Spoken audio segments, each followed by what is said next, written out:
ustedes que son padres de familia. Buenas tardes, señoras y señoritas. Aquí está el DJ.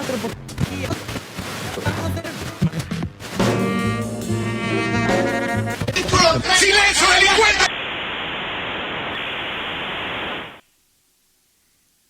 Muy buenas tardes con todos y todas, bienvenidos y bienvenidas a su programa Diálogos Mundanos del podcast de Mundana, revista de filosofía.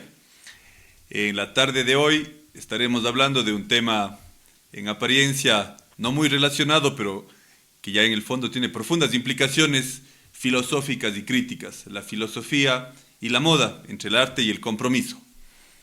La moda, a menudo reducida al espectáculo o a la frivolidad del consumo, es en realidad un campo fértil para la reflexión filosófica. Como forma de creación artística, el diseño de alta costura tiene el poder de interrogar al presente, de subvertir normas impuestas y de proponer nuevas sensibilidades. Al igual que el arte, la moda puede ser un gesto de resistencia, una forma de decir no a los dictámenes del capital y a la homogeneización de los cuerpos y los deseos.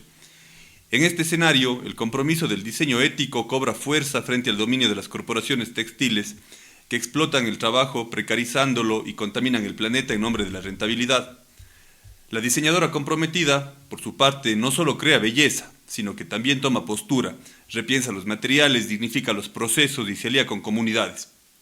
Así, la alta costura se convierte en un espacio de microresistencia donde cada prenda puede cargar con un mensaje político, una ética del cuidado y un acto poético.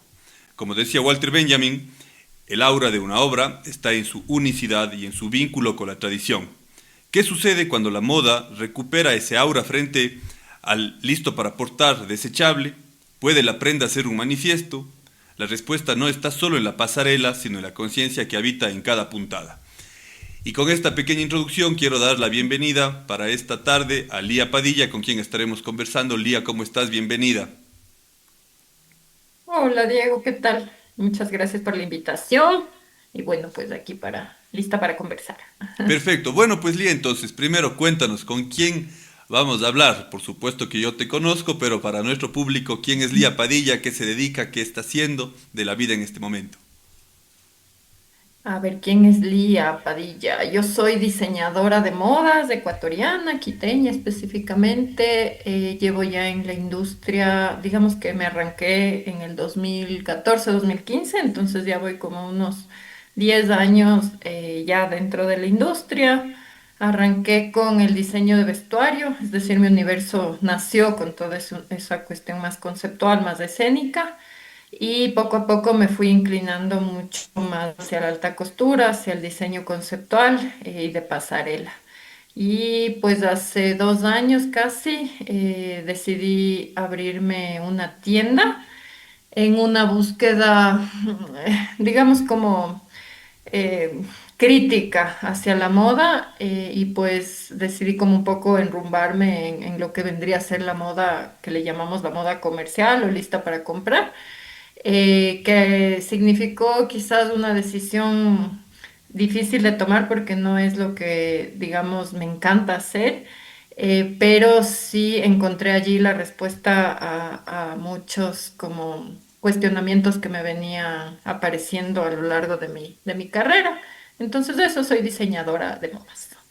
Bueno, Lía, pero en este andar de tu trayectoria profesional, pues hay algo que es importante destacar, porque tú no solamente has decidido abrir una tienda, sino que es una tienda con una posición también que implica a quién contratas, qué es lo que estás produciendo, qué conceptos están.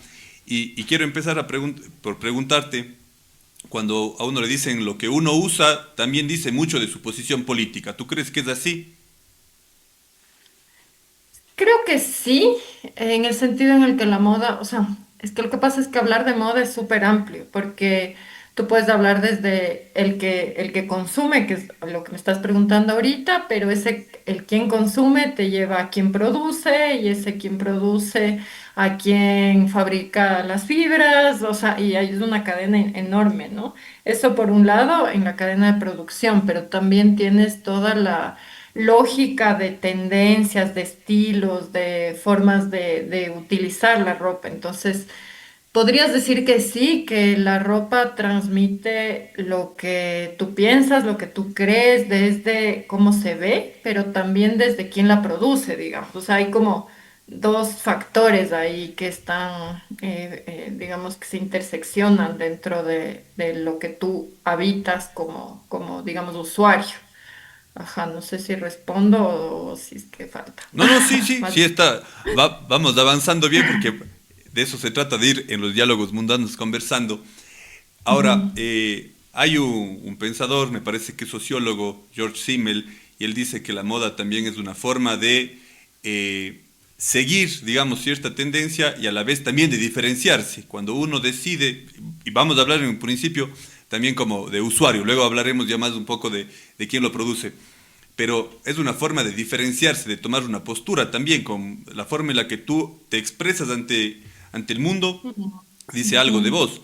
Y bueno, aunque uso esta cufilla permanentemente para este programa, decía, por ejemplo, portar una prenda como la cufilla palestina dice algo que va más allá de simplemente el textil que está ahí. Entonces, ¿qué Sí. mensaje se puede mandar a partir de estos elementos? Vestimenta. Son símbolos, o sea, en el caso de lo que tú estás usando es totalmente un símbolo. Podrías hasta entrar a términos semióticos de cómo funciona, pero em, digamos, cada que tú utilizas cualquier cosa, un lente que tiene, yo que sé, una marca aquí, o que tiene un cierto color, o que tiene algún elemento, estás comunicando. Y son, o sea, todo lo que tú utilizas y inconscientemente, digamos, porque muchas veces escoges porque te gusta, pero también está condicionado por lo que te rodea, por lo que habitas, por lo que ves de otras personas. Y en el caso ya, digamos, en el tuyo, estás ya optando por una postura política y eres consciente de, ¿no? Entonces, el rato en el que tú escoges una camiseta estampada que dice algo, ¿no es cierto? Lo que tú estás intentando transmitir es que pues te identificas con algo. Y pues toda la historia está, digamos, cargada de elementos simbólicos en la vestimenta, ¿no? Tú tenías desde la edad antigua, desde la edad media, en lo que conocemos de historia universal, digamos, elementos súper característicos que han ido enmarcando un sistema de clases, un sistema no solo de clases, sino también como de reconocimiento de la persona que habita el vestir con lo que se esté viviendo en determinado tiempo histórico. Claro. Ahora, en esa perspectiva, para hablar un poquito también de política, cuando vos dices, cuando uno elige algo, pero cuando uno se pone a pensar, y tal vez para tensionar un poco la conversación, muchas personas no pueden elegir, simplemente están condicionadas y tal vez, por ejemplo, esta gran industria del fast fashion no solamente es la estandarización del consumo a partir de la moda, sino una forma en que la gente también está obligada a consumir porque termina siendo lo más barato. ¿Cómo logramos establecer ahí elementos para criticar el sistema de producción de todo lo que es lo que estamos usando las personas? Pero dices como identificar elementos en el sentido de es que me confundo entre la producción y el que habita el vestir, ¿me cachas? O sea, por un lado, por ejemplo, tú tienes personas que pueden elegir qué usar, pero Ujú, claro, en la totalmente. mayoría de los casos la gente no es que compra porque le gusta o no le gusta, sino estas cadenas de producción masiva que están generando un gran impacto Ujú, ambiental, pues son también las más baratas. Entonces, ¿eso qué nos dice del mundo? ¿Qué reflexión tienes tú como diseñadora y que también procuras tener prendas un ujú. poco más particulares, digamos? Ajá. Yo creo que tal vez de ahí difiere un poco de la idea de que no puedes elegir, porque si bien, a ver, digamos, yo no me puedo comprar una chaqueta Chanel porque vale $3.000, yo qué sé, pero dentro de mi rango de capacidad de adquisición, yo sí puedo escoger entre usar una camiseta roja con un símbolo, yo que sé, del Spider-Man y una de, yo que sé, de otra, de otro tipo, ¿me entiendes? O sea, sí, y creo que eso es lo maravilloso, de hecho, de la moda, o al menos desde mi perspectiva, y creo que es lo que ha hecho que yo me quede en ese mundo, y es que la moda te permite atravesar, eh, o sea, no te segmenta tanto de muchas cosas, es muy como que muy amplio lo que puedes, digamos, usar y decir y como, digamos, habitar, pero lo que sí concuerdo contigo es que todas estas cadenas o digamos el mismo sistema de producción que existe es el que rige las tendencias, por ejemplo. No tanto si tú consumes la marca o no. Lo grave para mí es que quienes rigen esos parámetros estéticos de lo que está de moda son estas industrias inmensas, ¿no? Que están detrás, que son grupos multimillonarios, ¿no es cierto?, que son dueños de la riqueza del mundo a la final. Entonces ahí es donde me parece súper grave. De ahí como habitante tú sí tienes posibilidad de escoger y muchas veces ni siquiera te das mucho cuenta de que el uno es falsificación de lo otro, porque en verdad está hecho todo en China, o sea, quizás sí hay unas diferencias abismales en lo artesanal, en lo hecho a mano, en cuestiones así, pero en lo industrial, digamos que si tú te compras un Zara y no que sé, una ropa que puedes adquirir, yo que sé, en el centro, que es como lo he visto, así, la calle Ipiales de acá, ¿no? No hay una extrema diferencia, sí, digamos, en costo sí, pero en el estilo, en lo que tú decides habitar como una cuestión así tuya, muy propia, de decidir ponerme esto y no esto, sí hay como formas de habitar la ropa de otra, digamos, desde donde tú quieres. Ujú. No sé si se me Y entiende. bueno, yo voy haciendo un poco de abogado del diablo para buscar puntos críticos y un poco tensos de ahí de la conversación. Pero es interesante esta idea porque, claro, la crítica que generalmente se hace a la moda es como este círculo vicioso, ¿no? De establecer patrones de comportamiento que condicionan el consumo, que de repente se vuelven obsoletos para dar de nuevo Volver. inicio Ujú. al círculo. Ahora, también, ¿tú crees que en la moda se pueden encontrar ejercicios de resistencia que en la creación puede haber, más allá de la reflexión creativa, puede haber un ejercicio de resistencia política también? Claro, sí, por eso te digo que me encanta la moda, porque si bien es verdad que tiene un circuito, chuta, que va así con el capital, o sea, no, es como decir que está de moda una cuestión porque no es parte de un sistema de consumo, eso es irreal, ¿cachas? Porque se mueve todo en base a lo que se vende, a lo que va generando como capital, digamos, en las industrias. Pero lo que sí es súper chévere de como reconocer en la moda es que tú tienes elementos, digamos, de que aparecen. Yo creo que aparecen en muchos sentidos, pero en la moda es súper palpable. Por ejemplo, empiezan a haber críticas, yo qué sé, ahorita o en determinado tiempo, para ponerte un ejemplo, los mismos hippies, ya, para ponerte un ejemplo así súper gráfico, ¿no? Que deciden, o sea, toman una postura ideológica en su momento y se despojan de toda, digamos, como cotidianidad que habitaban y deciden simplificar su vida, usar ropa súper floja, ¿no? Entonces empiezan a ver como cambios en la forma de vestir que denotan o sea, que estás como resistiendo a lo que existe como un sistema de consumo.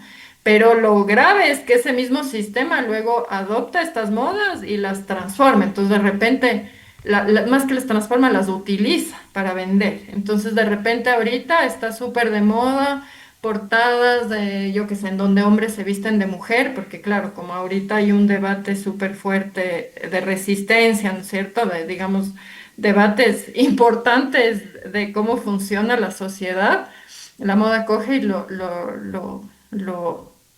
adopta, lo utiliza y lo vuelve mercancía, ¿no? Y eso es horrible. Ujú. No sé si se me entiende. Yo no soy muy buena hablando No, no, no, de cosas. está interesante y clara la cuestión y sobre todo lo importante es que la gente un poco salga de la zona de confort y más bien poder tensionar en estas conversaciones justamente esto, ¿no? que pueda marcar una dinámica diferente a esto que vos dices, ¿no? Tal vez buscar salirnos del molde también es una forma de establecer patrones. Ahora, vos hablabas de una cosa que es muy, muy linda para pensar, que es la falsificación. O sea, en esta idea de lo original y lo falso, Sí. en tus experiencias, digamos, al momento ya como creadora, ¿qué reflexiones tienes de ese ejercicio? O sea, debe ser bien interesante. Me pongo a ver como una persona que no sabe coser un botón, bueno, no tanto, pero poder crear algo y verle a la persona, a otra persona, es como transferirle también una parte de lo que vos estás haciendo, ¿no? Tal vez es la parte más visual que podemos tener. Nadie se puede ir cargando un cuadro todos los días, pero portar una creación tuya sí dice mucho y tal vez como creadora, ¿qué sientes vos ahí? ¿Qué reflexión hay en ese punto para sentir que estás dándole autenticidad tanto a tu creación como a la persona que la lleva? Sabes que yo, desde que empecé a crear, así, para serte muy sincera, nunca me importó mucho el quién usa. Para mí siempre fue como una necesidad de expresar en un inicio, luego empecé a dialogar con el arte y el arte me empezó a cuestionar la historia y la historia me fue llevando a la política y poco a poco me fui como inclinando hacia otro universo de la moda que en un inicio surgió, digamos, desde esta cuestión más como expresiva, ¿no? Y en ese sentido, o sea, el usuario, a mí, cuando, digamos, se lleva una prenda mía, no se ha vuelto tanto así como tan romántico de decir, ay, lleva algo de mí y cómo lo utiliza. Más bien me parece impresionante cómo funciona la sociedad. O sea, en ese caso de las falsificaciones, por ejemplo, me parece increíble que una prenda o un nombre llegue a ser como que sea deseable falsificar, como esa necesidad de llevar, de portar algo que de alguna forma te representa, ¿no? En este sistema muchas veces te representa tener poder económico, ¿no? Entonces, al rato que yo tengo un Balenciaga, tengo una marca que está de moda, que por algo está de moda, ¿no? Porque es lujo, porque es, digamos, tiene una simbología ahí, pero para mí es súper interesante, por ejemplo, ver chompas Balenciaga que cuestan, no sé, $5 y ver cómo la gente lo usa casi sin entender lo que está haciendo, ¿no? Que es como, o sea, es Balenciaga porque es Balenciaga, pero nadie entiende muy bien qué es Balenciaga o por qué está optando usar Balenciaga. Eso me interesa más en lo que pasa en el ejercicio de consumir un producto que así súper como simbólico que represente para mí algo así como, ay, visten o llevan algo de mí. No, creo que soy más como racional en ese sentido, no tengo esa perspectiva así como tan artística o profunda de un producto. Ujú. Claro, ahora, en esa perspectiva, vos mencionabas, o sea, el tema de que detrás de la moda hay muchos elementos que están presentes, digamos, o sea, en lo que detrás de lo que se ve hay un montón de cosas y recuerdo en algunas conversaciones contigo tú comentabas cómo producir, ¿no es cierto?, por ejemplo, con textiles propios de la zona, con meterte a estudiar esto también genera otro tipo de relación. En esa experiencia sí me gustaría que nos cuentes, o sea, ¿cuál es la diferencia, digamos, de saber de dónde viene lo que estamos consumiendo, cómo también en el ejercicio creativo tomar algo como una forma de recuperarlo del olvido sin que caiga en esta famosa apropiación cultural que muchas veces se puede acusar a la creación, porque uno ha visto como en pasarelas, digamos, tejidos o bordados que son originarios, milenarios, son tomados. ¿Qué nos dices vos? ¿Cómo se relaciona también ese ejercicio de respetar y de asumir una tradición sin apropiarte, que es lo que tú mencionabas o criticabas del mercado y de las tendencias? Mm. Yo creo que, bueno, al menos en mí, esas reflexiones se dieron en el momento en el que empecé a entender la historia, como la historia de la humanidad, o sea, como a ser responsable en querer entender en qué momento de la historia estoy yo como diseñadora, ¿no? Y empiezo por ahí la cuestión, porque me parece que muchas veces se analizan las cosas como sin el contexto que le rodea. Entonces, por ejemplo, tú hablas del diseño de modas y claro, tú dices es diseñador y bueno, pues se está inspirando en las comunidades indígenas, porque sí, porque es ecuatoriano y porque de alguna forma le pertenece. O en el caso más grave aún yo que sé, de marcas súper grandes que se han inspirado de estas comunidades o que las toman como inspiración, ¿no? Que es como digamos, lo muestran como que fuera un festejo, o una veneración o algo que están haciendo un homenaje a estas comunidades, pero muchas veces el circuito de producción y comercialización no llega a ni siquiera a topar a la comunidad para entregar ni siquiera un poquito de las ganancias que tienen, ¿me entiendes? Entonces, en ese sentido, o sea, creo que es una cuestión de coherencia. Y te decía lo de la historia porque para mí, haber como estudiado la historia, me permitió entender que no es una cuestión de que es una cultura que me pertenece o no me pertenece, sino de que yo tengo un discurso como diseñador y ese discurso tiene que tener coherencia con lo que yo hago y vendo. Entonces, se me ha hecho bastante fácil relacionarme con las culturas porque las he abordado no solo desde lo estético, sino desde su historia, desde su filosofía, desde su cosmovisión, ¿no? O sea, me he comprometido con estudiarla a profundidad. Entonces, ya creo que me perdí un poco de la pregunta, pero sí, o sea, es un ejercicio, digamos, actual muy usual esto de la apropiación cultural, porque es bien fácil. Además que como está de moda, porque las mismas industrias han puesto de moda esto de volver a la tierra, volver al origen, ¿no? Como que nos cansamos de la ciudad y ahora estamos valorando lo artesanal y toda la cuestión. Es como súper fácil entrar en ese circuito y aprovecharse. Pero creo que, o sea, mucha gente se contradice y ahí es donde uno dice, no, pues, o sea, algo está mal ahí porque si hablas de una cosa, pero la produces de otra forma, simplemente ahí no, hay algo que no está funcionando bien. Claro. Ahora, bueno, para entrar en un temita que es la resistencia, también en este ejercicio, hace, ¿qué será? Un par de meses, Javier Milei anunciaba que iba a cerrar el Museo del Textil, que era un espacio en Argentina, y me ponía a pensar, bueno, en Ecuador no sé si hay efectivamente un registro patrimonial, pero en esa salvaguarda del patrimonio también se guarda mucho de la identidad. Y con esto que tú dices de acercarte a las comunidades, ¿qué has encontrado en este proceso? ¿Cómo eso ha afianzado una posición que puede ser compartida con la gente como un ejercicio de resistencia también de la memoria?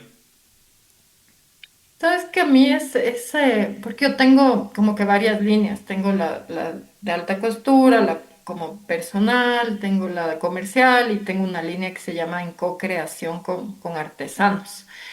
Y es la que más me ha costado desarrollar porque justo me parece que hay demasiada responsabilidad ahí, o sea, es una cuestión como, digamos, fácil de realizar, pero a la vez que merece mucho respeto, ¿no? Justo por lo que dices, porque en esa carga, digamos, histórica que estás topando en el momento en el que te animas a decir me inspiré en la cultura tal o me alié con alguna cultura para producir algo, estás entrando en temas súper delicados, o sea, no es como no sé, como crear desde tu imaginación y ya, ¿no? Entonces, en ese sentido, mi proceso ha sido lento porque no lo he visto como algo en donde yo puedo sacar un provecho económico, sino que siempre ha estado muy ligado a una búsqueda mía de estudiar la historia. Entonces, lo he tratado de como no meterle la mente empresarial, digamos, sino más desde la cuestión como política, filosófica. Entonces sí me posiciono desde ese lugar. Es difícil mantenerse con esa postura, yo te digo, porque muchas veces recibo como, pues es súper notorio, ¿no? Hay discusiones dentro de la industria y yo siento que no soy aceptada en muchos espacios por mi postura, porque yo de alguna forma sí he tomado esta, digamos, opción de mostrarme con una postura. Entonces, por ponerte un ejemplo, el paro nacional, en donde tú tienes un levantamiento indígena, ¿no? Y tú estás haciendo, en mi caso, hice una colección inspirada en las paletas de colores de la sierra centro-norte del país y pues la colección había pasado ese mismo año, un mes antes del paro y aparece el paro, ¿no? Se da todo el momento histórico y tú como diseñador empiezas a ver que hay otros diseñadores que también se inspiran en las culturas y pues que están hablando o diciendo cosas súper hasta fascistas, digamos, en el discurso como de la industria, ¿no? Entonces, optar, tener una postura ahí, te separa de mucha gente y no solo a nivel de la industria de quien fabrica, sino también de quien consume y a la vez también te afianza como una diseñadora que tiene una postura. Entonces, bueno, mi opción ha sido como posicionarme desde ahí, ¿no? Como frente a todo lo que se venga, aunque no me inviten a las revistas, aunque ese sistema del que hablábamos me empiece a un poco como a, a desplazar, pues mantenerme ahí como fiel a lo que creo. Ujú. Claro, ahora justo me robaste la pregunta porque iba, siempre he pensado así, porque recuerdo las fotos de tu colección ahí en las Mm, movilizaciones de 2019 y por otro lado pensaba, no sé, los desfiles del Met Gala, ¿no? Que es así como el creador ahí, pero absolutamente asociado a una dinámica, pero ya un poco perversa y digamos estúpido. Sí. absurda, ¿no? De la riqueza. En la moda se puede y se desarrolla la lucha de clases. ¡Ay, qué difícil! Sí, La claro que fácil es sí. sí. Sí, totalmente, sí. O sea, es que es de eso lo que dices, ¿no? Es como la moda, por eso también es tan horrible. O sea, te fracciona la sociedad de una manera súper evidente. En el momento en el que, por ejemplo, eres digamos, diseñador de alta costura, que diseña para las 5 familias del Ecuador y les haces los vestidos de gala para sus eventos, o si es que en cambio eres un diseñador que busca o que viste a cierto tipo de gente, o sea, a lo que voy es que siempre existe esta posibilidad de entender cómo funciona la estructura social, digamos, en- ay, como que me trabo en cómo expresarlo, pero siempre vas a encontrar si quieres llamarlo, universos o clases sociales, ¿no es cierto?, que son súper notorias. Y dentro obvio que se puede desarrollar la lucha de clases porque digamos, son espacios en donde se visibiliza no solo desde afuera, sino estructuralmente cómo funciona la sociedad. Y en esa misma lógica, cuando vos dices cómo se estructura la sociedad, el establecimiento de patrones no solamente tiene que ver con lo que uno porta, sino con la forma en la que se van configurando incluso las identidades, pero en términos del pensamiento feminista hay una crítica muy importante a la moda porque ha sido un condicionamiento histórico a los cuerpos, es decir, cómo esta asociación estética también ha ido generando ejercicios de subordinación, especialmente de las mujeres. ¿Qué nos Ujú. puedes decir vos de eso y cómo se puede interpelar esa posición desde un ejercicio político, digamos, creativo? Es que es súper difíciles tus preguntas porque son bien amplias. No sé ni por dónde abordar, pero a ver, yo tal vez ahí difiero un poco con los pensamientos feministas en el sentido en el que, a ver, entiendo que dentro de la historia han habido condicionantes para las mujeres, en este caso no específicamente en el vestir, para los hombres también, o sea, digamos, cada época o en cada momento histórico han existido cosas súper densas como los zapatos de taco que te asesinan el pie y es como un símbolo de belleza y de la mujer de la época, digamos.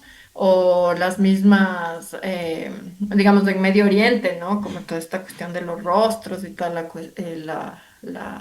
la crítica que se hace a eso. Pero yo creo que eso se choca fuerte también con una cuestión de tradiciones. O sea, tú el rato que dices de un anaco, yo que sé, me amarro la cintura y chuta, paso todo el tiempo ahí hecho, digamos, como atada a algo. eh, yo creo que hay como que es más profundo el análisis que se debe hacer, porque no es una cuestión solo estética o de que es a la mujer, ¿no? Carga también, cambia, o sea, carga como símbolos que se han construido de tiempos muy antiguos y que tienen en las distintas culturas como toda una visión o que se alinea con las cosmovisiones de determinados tiempos históricos. Entonces, no te podría responder así como cómo puedes como romper con eso, porque la verdad para mí hay mucha gente, muchos amigos que a veces me dicen, tú eres súper conservadora, porque a la final te gustan como las cosas como, como súper tradicionales, ¿no? Pero es esa como reflexión que yo hago de que no eres un ser individual, o sea, tú no eres libre porque sí, porque eres solito y te mereces la libertad y tu cuerpo, por ejemplo, yo difiero en todos esos discursos de que el cuerpo es tuyo y es tuyo y tú decides y nadie más, o sea, yo creo que todo es una construcción colectiva y que tú de alguna forma habitas un espacio, un momento, un lugar. Entonces, en el momento en el que yo nací en Ecuador, en determinada tiempo, ¿no? No es que no puedo romper con lo que existe en mi tiempo, pero sí corresponde a un momento el que estoy viviendo. Entonces, o sea, no sé si te respondo o no, pero se me hace difícil como decirte, no, sí, desde aquí se resiste o desde aquí no sé, se toma alguna acción o postura.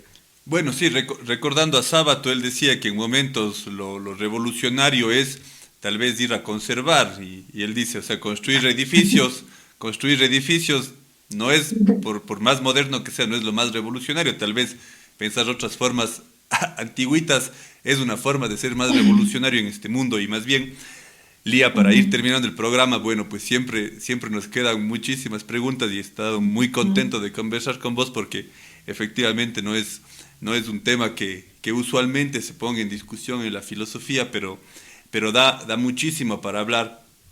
Ahora, ya así como Lía Padilla, como tu experiencia, ¿qué les recomendarías a las personas que dicen, bueno, a ver, esto me gusta, me apasiono por la moda, no sé, como usuario, como productor, como creador, creadora, para que pueda mantenerse, digamos, original y creativo en medio de este gran desafío que es también estar construyendo algo que de una u otra manera juega tanto con la tendencia?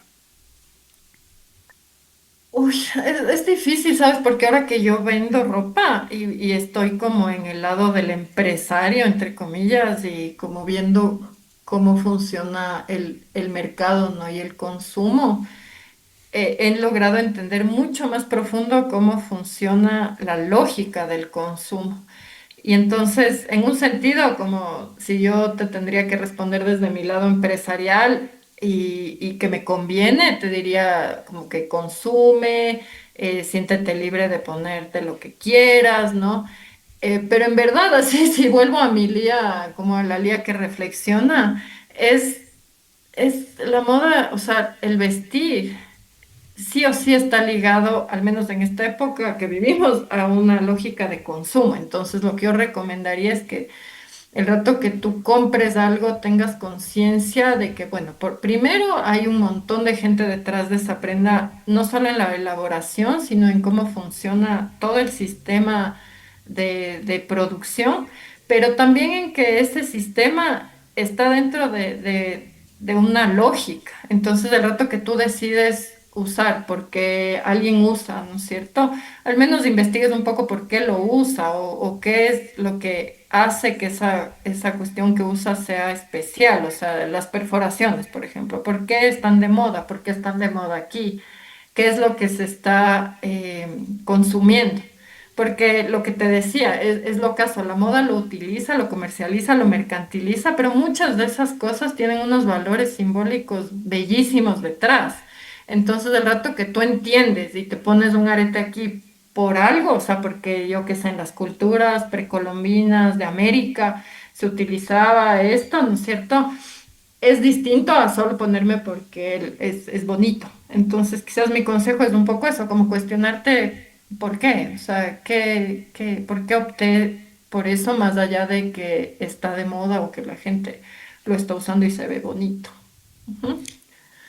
Chévere, Lía. Bueno, quiero agradecerte muchísimo, el tiempo se nos va acabando. Pedirte una reflexión final, así como creadora, ¿qué le dirías a la gente que está dedicándose a pensar esto? ¿Tiene sentido? ¿Para qué lo hacemos? Y sobre todo, ¿qué has encontrado en este proceso creativo que da sentido a tu existencia? Creo que eso también es importante, que la gente de Diálogos Mundanos un poco conozca también esas tensiones, cómo pasar entre la línea, ¿no? De estar del un lado y del otro y cómo seguir adelante o vivir para contarlo. Sabes que cuando me invitaste acá, yo sí te dije, para mí es como súper diferente a lo que habito, porque, o sea, en una entrevista normal me preguntan como, ¿cuál es el closet de Lía Padilla? ¿Qué? Lía Padilla, yo qué sé, cómo vive? O cosas así. Y el programa este te obliga justo a reflexionar, ¿no? Eso es súper notorio. Entonces, quizás lo que diría es que no sé, o sea, el proceso de habitar el mundo es súper como, o sea, tiene como muchas aristas, ¿no? Desde la profesión que tú decides, digamos como seguir, hasta lo que cómo te vas transformando en ese camino. Entonces, quizás la reflexión que yo haría es como que en ese camino que es la vida, a pesar de que estás en todo un sistema horrible del que ya hablamos, tú tienes como la posibilidad desde donde estás de tomar posturas y que esas reflexiones pues no solo se queden en reflexiones, sino también como en determinaciones, porque muchas veces nos quedamos en ese como medio de que sí es bueno, pero tampoco malo, pero no estoy seguro, pero sí o no, ¿no? Como que quizás yo siento que es un momento en donde sí tenemos que tomar más como postura en lo que creemos y en lo que hacemos. Ujú. No sé si respondí, es súper difícil porque son amplias las preguntas.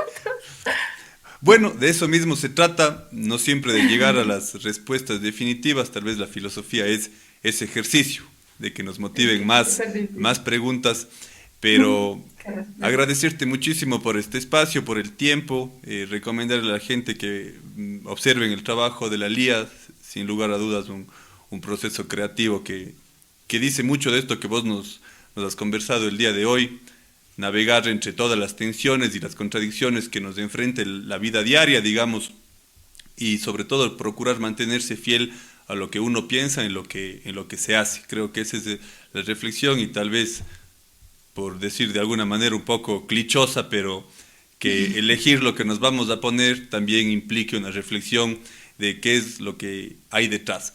Y tal vez para eso está la filosofía y que se asocia con una posición muy práctica en la vida, pensar que lo que usamos es también un reflejo de lo que estamos pensando y de lo que ojalá podamos hacer. Que cada textil también sea una reflexión profunda respecto a la gente que lo produce, las condiciones de las que se hacen, es una forma también de resistir y de tomar posición en un mundo, como vos decías, este mundo horrible que nos ha tocado vivir, pero que desde cada uno de los espacios pueden convertirse también en trincheras para defender una posición de dignidad. Tal vez lo más importante sea eso. Así que, bueno, pues una vez más agradecerte por este espacio, recordarle a la gente, estamos a poquitos días ya del primer Congreso Internacional de Filosofía Mundana, donde estaremos hablando de varios temas, justamente en esta intención de tensionar, de no hacer de la filosofía una especulación solamente para entendidos, sino de tomarla como una herramienta que nos convoque, ojalá, a la acción y a la reflexión crítica sobre el mundo que habitamos. Así que bueno, pues una vez más, Lía, darte las gracias, desearte muchos éxitos en el espacio y como siempre les decimos a nuestra audiencia, muchas gracias, la palabra siempre nos encuentra, tal vez es el tejido más importante que hemos inventado los seres humanos y agradecer a Estrategia 7 y a Voces Azuayas por este espacio. Así que nos veremos la próxima ocasión. Muchísimas gracias. Gracias, gracias. Chau.